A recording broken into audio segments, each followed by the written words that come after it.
Já pensou como a Teresa Portela consegue deslizar a grande velocidade até à meta e como o João Guedes domina a maior onda? E no futebol, como pode um jogador manter-se seco e confortável ao longo dos 90 minutos? A resposta está nas fibras e vamos descobri-las já a seguir.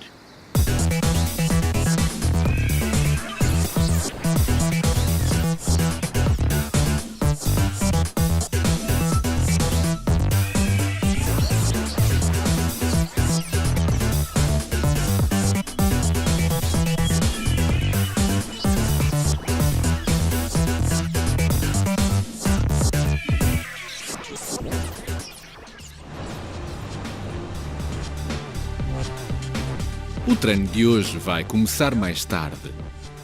A vida do Hélder sem as ondas já não seria a mesma coisa. O certo é que, se para ele o surf é uma paixão das horas vagas, para o João Guedes é uma forma de vida. Surfou pela primeira vez aos 4 anos, deram-lhe a primeira prancha aos 6 e hoje, com 26 anos, é um dos maiores talentos portugueses da modalidade. De alguma forma é uma coisa que me sai um bocado já automatizada, mas sim, a partir do momento em que pego pé na prancha, acabamos por ser um só, não é? E os movimentos do corpo acabam por ter imensa interferência nas curvas e na direção que a prancha vai tomar. Já foram muitas as pranchas que utilizou e grande parte delas saíram desta oficina da Pollen. Sabia que não há duas pranchas iguais. Uma prancha para o João tem mesmo de ser feita à medida. Tens um atleta que pesa 100 kg e vai surfar com uma prancha que está feita para um atleta de 70 kg. É uma prancha que vai ter muito menos volume, não vai, a remada dele, ele vai ter dificuldades em remar para a onda, ele vai ter dificuldades em se deslocar dentro d'água. A nível de alta competição, sem dúvida que é muito importante ter as pranchas adequadas para ti, que tu conheces, que fazes um trabalho com um shaper e desenvolves esse trabalho de forma a melhorar, de prancha para prancha, melhorar a performance. Neste caso, é o shaper Nuno Surdo Cardoso que tem o trabalho de pegar no modelo 3D da prancha e de o adaptar ao peso e à altura do atleta, bem como ao tipo de surf a que se destina. O objetivo é desenhar a prancha perfeita. E não só o nível do atleta, como o nível de ondas, porque se for para ondas de meio metro, determina-se um tipo de prancha, se for para ondas de 3, 4 metros, as pranchas, o design da prancha é completamente diferente, sendo para o mesmo surfista. Pode demorar entre 5 a 30 minutos, mas o design está pronto para a fase de pré-shape. Aqui, o Nuno introduz o ficheiro 3D numa plotter. É preciso moldar a placa de poliuretano para o design pré-definido da prancha.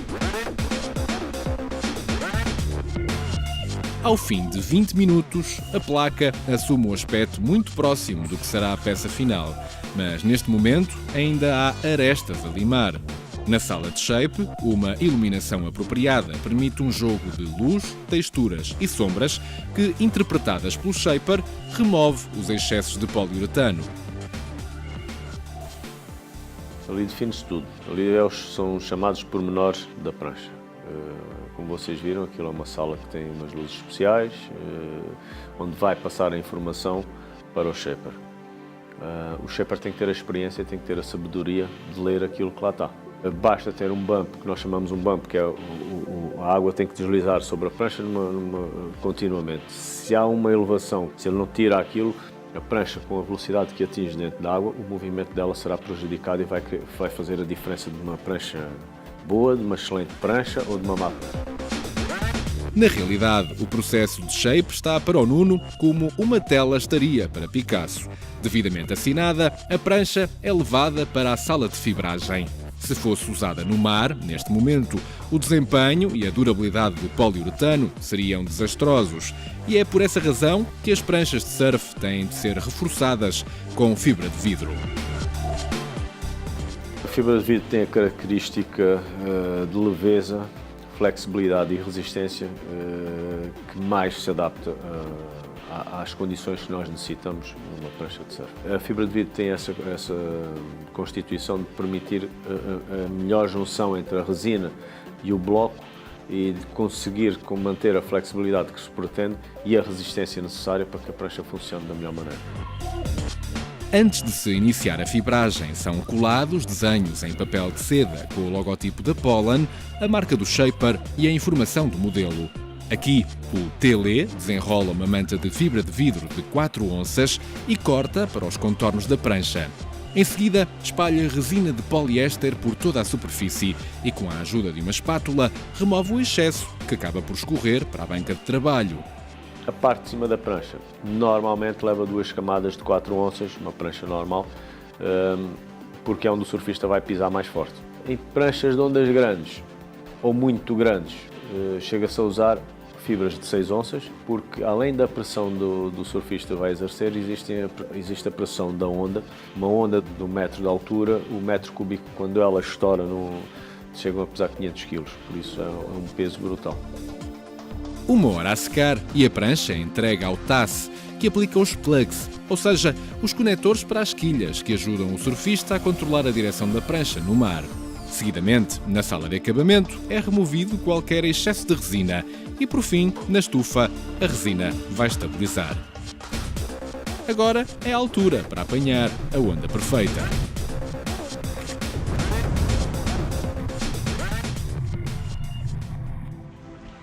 Nada melhor do que a prática de desporto ao ar livre. Mariana vem regularmente para o parque com a amiga Filipa. Tanto uma como a outra não estão a usar uma roupa comum.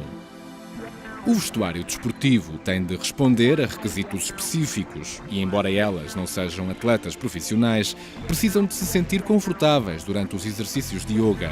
Se a roupa que trazem vestida não contemplasse essas necessidades, as posições poderiam ficar comprometidas e não ficavam tão bonitas. Afinal, a beleza é uma máxima do yoga.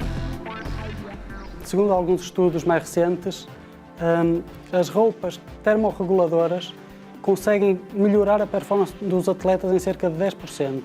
Combinando a isso, temos as roupas com regulação da umidade, que permitem ao atleta, após a prática desportiva, quando para, não estar com a roupa completamente encharcada e não sentir aquela desagradável sensação de frio e de roupa colada ao corpo. Para que se obtenham essas características, conjugam-se fibras sintéticas inteligentes com o poliéster ou a poliamida. Para atingir a roupa de alta performance para os atletas, tem que se misturar fibras ocas e estriadas para permitir simultaneamente não haver choques térmicos e facilitar a transpiração do suor. A par disso, é necessário ter um tratamento bacteriostático para que o atleta, quando termina as provas, quando termina os treinos, não cheira muito mal. No caso de querer dar uma entrevista no final, não é muito agradável para o jornalista ter um atleta a cheirar muito mal. Mas não contam só as fibras. A maneira como estão conjugadas e trabalhadas também é importante. Para perceber como, visitamos a Playvest. Aqui, as encomendas começam por ser entregues a uma equipa de design e programação que, perante o tipo de peça a produzir, escolhe os fios e desenha uma estratégia de confecção que resulta na ficha de tecelagem. O desenhador, quando está a desenhar a peça, tem que ter sempre presente como é que vai montar a máquina, para saber que tipo de estruturas de malha é que pode utilizar e que tipo de fios é que vai colher naquele preciso momento em que a agulha vai passar naquela área. Este processo utiliza a tecnologia Seamless, um sistema de tecelagem onde o produto final é uma peça de vestuário isenta de costuras. A tecnologia Seamless é baseada em tiares circulares de dimensão média, em que cada tamanho de peça corresponde a um diâmetro da máquina. Isto faz com que nós tenhamos tubos de malha sem costuras laterais. Dependendo das estruturas de malha que utilizamos, podemos conjugar a largura do tubo para ele se ajustar melhor ao corpo em diferentes áreas. Tal como a impressora utiliza 4 cores para imprimir uma imagem, aqui o princípio de funcionamento não é muito diferente. Não há tinteiros, mas bobines de fio. Cada um deles é introduzido nos guia-fios, sendo colhido pelas agulhas e tricotados de forma diferenciada, reunindo na mesma peça malhas distintas. Ou seja, se nas costas de uma camisola a malha pode ter propriedades elásticas, nas zonas de maior transpiração, como as axilas, a malha terá características que facilitem a evaporação. Terminada a tricotagem, o tubo é expelido pelo tiar por um sistema de vácuo. Mas a peça ainda não está terminada. Depois de lavada e tingida, regressa à fábrica para um acabamento final. O tubo de tecido seamless que vai dar origem às calças de fitness é cuidadosamente cortado e finalizado com uma costura plana. A costura plana basicamente consiste em sobrepor as duas pontas das malhas e uni-las com uma costura. Isto basicamente funciona quase como quando nós éramos garotos e queríamos uma folha A3 e só tínhamos folhas A4. Uníamos as pontinhas das folhas A4 com cola e obtínhamos uma folha A3. E dava um efeito de continuidade. Este tipo de costuras planas permite a mesma coisa, evitando a abrasão nas costuras com o corpo. Devidamente passadas a ferro e embaladas, as calças estão prontas para serem usadas pela atleta mais profissional ou amadora. Nas instalações do Centro de Alto Rendimento de Montemoro Velho, há uma atleta preparada para mais um importante treino. Teresa Portela começou a dominar o caiaque e a pagaia quando tinha 8 anos. Hoje, aos 24, já se sagrou campeã 52 vezes. Eu gosto muito deste desporto e é bom sentirmos que estamos confortáveis, que temos o barco certo, a pagaia certa, que temos mesmo o banco, o fincapés e aquilo que nós, como atletas, esperamos de um barco e de tudo aquilo que envolve este desporto, que seja tudo dentro daquilo que nós esperamos. Estas necessidades são variáveis de uma equação que a Nelo procura aperfeiçoar. Tudo começa com o design de um caiaque em computador. A partir deste ponto, e à semelhança do que acontece noutras indústrias de compósitos, é recriado o modelo numa placa de madeira maciça através da maquinação de um protótipo. E assim se produz uma matriz à escala real. As melhorias da performance do caiaque têm sempre a ver com o seu comportamento. Ou seja, um barco que estaticamente seja melhor que o outro são diferenças muito pequenas, mas um caiaque que dinamicamente seja melhor que o outro, as diferenças são muito grandes. Portanto, nós temos sempre cuidado que estaticamente o caiaque mantenha pelo menos os índices e os níveis do caiaque anterior. No que diz respeito depois à dinâmica, aí sim melhoramos. Neste caso, acompanhámos a construção do modelo usado pela Teresa Portela, um K1-4 para águas calmas. A construção começa com a limpeza dos moldes, do casco e do deck para remover impurezas de anteriores laminações. Depois de aplicada a cera, os moldes recebem uma camada de gel coat que, além de dar cor ao caiaque, confere-lhe proteção extra. Com o gel coat seco, tem início a laminação. Um funcionário prepara uma quantidade aproximada de 4 kg de resina epóxi misturada com um endurecedor, enquanto o outro corta mantas de fibra de carbono e de vidro, assim como placas de PVC. Em média, um caiaque requer 6 metros quadrados de cada um destes materiais, os ingredientes certos para produzir um compósito que veio revolucionar esta modalidade.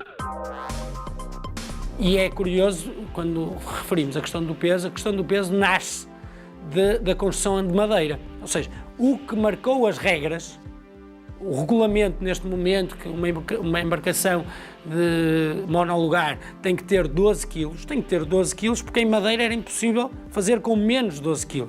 Mas hoje em dia, em compósitos, nós fazemos embarcações com 4,5 kg, 5 kg. Aqui começa uma coreografia sincronizada, onde diferentes mantas de fibra são aplicadas entre camadas de resina, espalhada uniformemente pelo molde. O número de camadas e as fibras escolhidas dependem do tipo de caiaque a fazer, se será usado em águas tranquilas ou em águas bravas. O carbono aparecem ambas como uma fibra compósita por excelência no topo de gama, porque é a que confere mais resistência. Num barco de competição existirá, em águas calmas, existirá um maior reforço no carbono, que é uma fibra muito rija, mas que ao mesmo tempo, quando excessivamente esforçada, quebra. No caso das embarcações de slalom, das águas, já temos a inclusão do Kevlar, que tem, acima de tudo, a resistência ao impacto e ao desgaste como objetivo principal. A laminação pode demorar até 3 horas. No final, as peças do deck e do casco são coladas para formar uma peça única. Este procedimento assenta numa técnica desenvolvida pela Nelo e num sistema de vácuo que comprime as peças, removendo bolhas de ar e excessos de resina ao longo do processo de cura. Ao fim de 12 horas, a peça é finalmente desenformada, seguindo para a fase de corte e acabamento, com a colocação do banco, do fincapés, o leme e o porta-números. Limadas as arestas, o caiaque é ensacado e enviado para o cliente. Agora é preciso aperfeiçoar a ligação entre a Teresa e o barco. No treino desta manhã, ela trabalhou com uma série de sensores e acelerómetros que recolhem e enviam dados em tempo real para a equipa da Nelo, que a acompanha por perto. São sensores de altamente sensíveis e que vão medir os movimentos das embarcações em todos os sentidos, não só em velocidade, mas também em ângulo, e que nos vai permitir, em tempo real, aferir se o atleta está a utilizar o barco da melhor forma possível ou não. Nós somos todos atletas diferentes, temos todos sensações diferentes e às vezes esperamos, temos coisas que só nós atletas, nós individualmente é que sentimos que precisamos disso.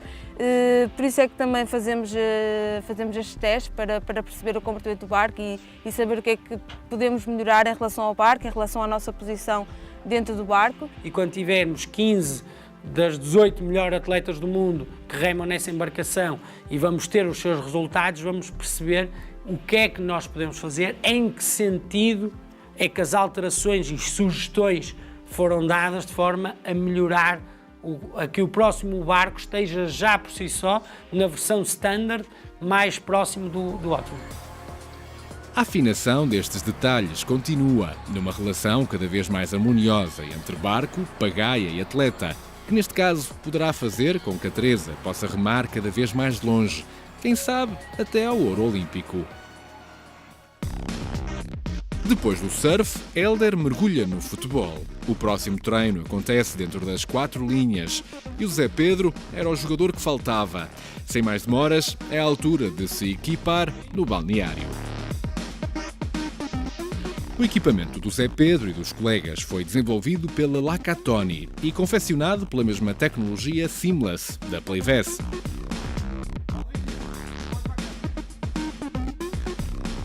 A diferença está na personalização dos equipamentos que ocorre nas instalações da Lacatoni em Braga.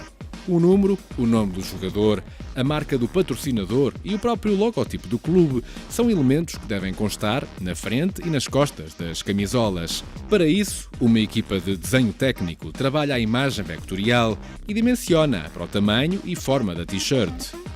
Concluída a edição, os grafismos são impressos numa plotter. Depois de recortados, são posicionados sobre a camisola a estampar. Na realidade, numa partida de futebol, há variáveis em jogo que influenciam o desempenho isolado de um atleta e de toda a equipa. Começa pelo próprio campo. Embora pareça um relevado como outro qualquer, este esconde um segredo. Quando nós vemos uma transmissão televisiva, não nos apercebemos de facto das irregularidades do terreno. Portanto, a câmara está longe, aquele de verdinho, parece um relevado fantástico. Mas se repararmos bem, quando há um zoom ou há um plano mais aproximado de uma falta, que vemos muitas vezes a relva a saltar, é que nos apercebemos das irregularidades do terreno. Isso é extremamente complicado. Portanto, imagina que vais a correr e de repente há uma depressão ou um bocado onde tem menos relva ou alguma coisa desse género. Isso é exigente para os ligamentos, para os joelhos, não é? para toda a parte física, inclusive pode causar lesões gravíssimas. Não é? Coisa que no artificial, quando bem mantido, e às vezes mesmo mal mantido, pelo menos há ali uma uniformidade de piso.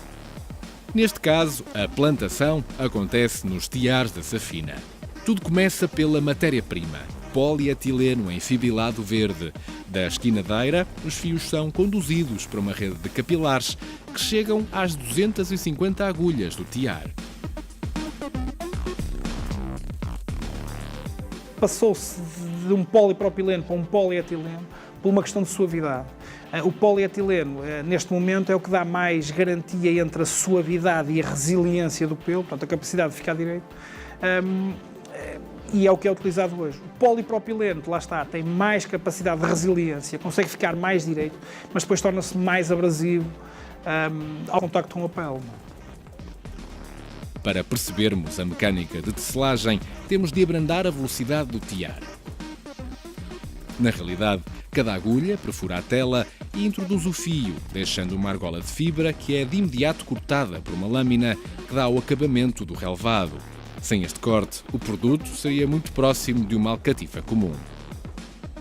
Depois de tecido, é preciso garantir que as fibras não saem do lugar.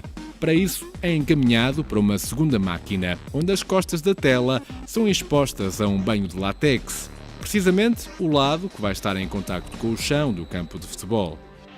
Além da estabilidade dimensional do tecido que lhe vai dar, ou seja, deixa de ser um tecido mole, deixa de ser uma tela só, passa a ficar mais encorpado, mais duro, vai ter outra função que é a de ancorar o fio à tela, portanto, para que depois a gente não chegue a um campo ou com qualquer entrada de carrinho, aquilo não saia ao fio e o pelo não saia da tela. A jusante, vários espigões perfuram o tapete para facilitar o escoamento das águas. Por fim, o relevado é enrolado com um comprimento que, regra geral, ronda os 70 a 80 metros. Uma vez enviado ao cliente, cabe a um instalador a tarefa de montar o relevado.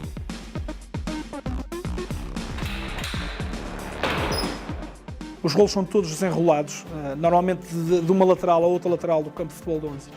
E depois são alinhados entre si e é cortada, portanto, uma aurela, portanto, um extra que vai em cada rolo, de modo a que eles encostem perfeitamente. Depois é colocada portanto, na união dos rolos uma tela de poliéster, onde é aplicada uma cola de poliuretano e depois os rolos são sobrepostos em cima dessa tela com essa cola de poliuretano.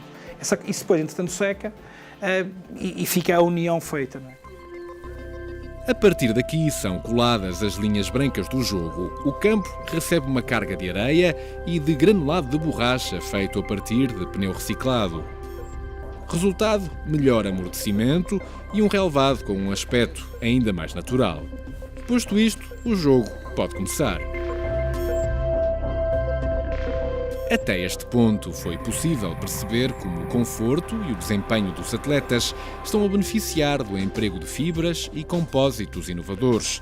Este é o estado da arte da tecnologia, mas a meta da investigação pode levar a performance desportiva ainda mais longe.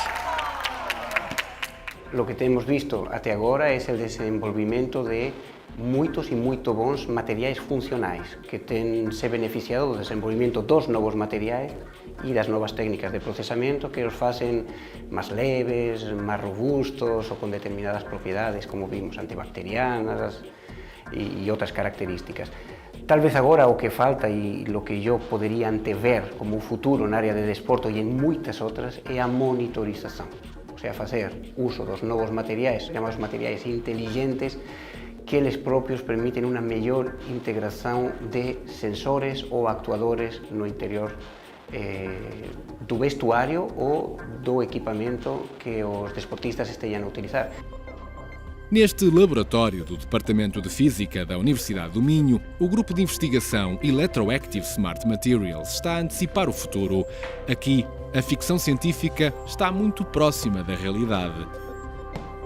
O desafio começou por integrar sensores na própria roupa e, mais uma vez, a resposta veio sob a forma de um compósito. Mais propriamente, na mistura de uma matriz polimérica com nanotubos de carbono que dão forma a fios elásticos ou filmes com propriedades piezoresistivas. No caso de um tenista, se nós tivermos uma camisola com estes fios a monitorizar, nós podemos saber quando ele flete o braço para dar a pancada e podemos saber o ângulo em que ele flete o braço e até a força com que ele executa a sua pancada com este fio. Usando os filmes, podemos incorporar numa palmilha de uma sola de um atleta e podemos ao mesmo tempo monitorizar qual a força em que ele faz nas diferentes zonas do pé e no caso de um corredor, dependendo da sua corrida, ele pode precisar de apoiar mais a parte de trás ou a parte da frente do pé e isso pode ser corrigido no treino monitorizando usando estes materiais. Se estes filmes e fios elásticos são capazes de recolher dados quantitativos como a pressão, o choque e o impacto, este material fino, que mais parece uma película de seda, é na realidade um não tecido, composto por nanofibras e nanopartículas capazes de registar vários parâmetros bioquímicos do atleta. No nosso caso, o que nós estamos a fazer também é incorporar nestas nanofibras materiais da dimensão de nanómetros, ou seja, nanopartículas. Como estas partículas reagem de forma diferente à presença dos diferentes compostos orgânicos, nós poderemos detectar em tempo real se o atleta está ou não com níveis de hidratação elevados ou baixos. Podemos também avaliar as perdas de determinados sais eletrólitos do organismo, como sódio e potássio. Por outro lado, nós podemos também imediatamente saber se determinadas substâncias ilícitas estão presentes no organismo do atleta, já que algumas são libertadas também pelo suor. O valor da informação recolhida por estes sensores é enorme, mas só terá utilidade se for eficientemente recolhida e enviada para uma unidade de processamento. Permitem sim criar circuitos eletrónicos completos, desde sistemas de transmissão, neste caso são transistores, permite elaborar todo o circuito de leitura e acoplamento dos sensores por nós desenvolvidos. Isto permite criar todo um sistema flexível, né, que permite também, associado às tais antenas, temos aqui, por exemplo, neste caso, uma antena flexível, efetuar a transmissão dessas respostas, desses sensores, para um sistema remoto. Honestamente, acho que a maior parte das tecnologias, por exemplo, que nós temos desenvolvidos, já podem ser implementadas e, de facto, algumas estão a ser já efectivamente implementadas. En algunos casos es una cuestión de escala, tenemos que producir a escala mayor para os produtos ser baratos e pasar ao grande público. En outras habrá que mellorar aínda a performance dos materiais ou dos métodos de produción, mas todo eso que en algunos momentos, todo esto puede parecer alguna ciencia ficción, es algo que efectivamente ya está aquí e o século XXI non teño dúbida que va a ser caracterizada pela monitorización constante de determinados sinais que nos ayuden a tomar decisões sobre nós próprios ou sobre o ambiente. De regresso ao pavilhão, não é preciso um sensor para perceber que o jogo não poderia estar mais renhido. A equipa adversária é constituída por gente de ciência, enquanto a do Zé Pedro tem jogadores habituados a contar histórias. Mas, ao que parece, a história deste jogo não lhes está a correr de feição. Da relva à roupa, passando pelos compósitos das pranchas de surf e dos caiaques, os verdadeiros jogadores em campo são as fibras inteligentes que estão a elevar a performance dos atletas a patamares nunca antes alcançados. Quando tudo fazia crer que a vitória ficaria por alcançar, bastou um penalti do Zé Pedro para virar o resultado. Nas bancadas, os festejos ainda mal começaram, mas a nossa viagem a este extraordinário mundo das fibras fica hoje por aqui.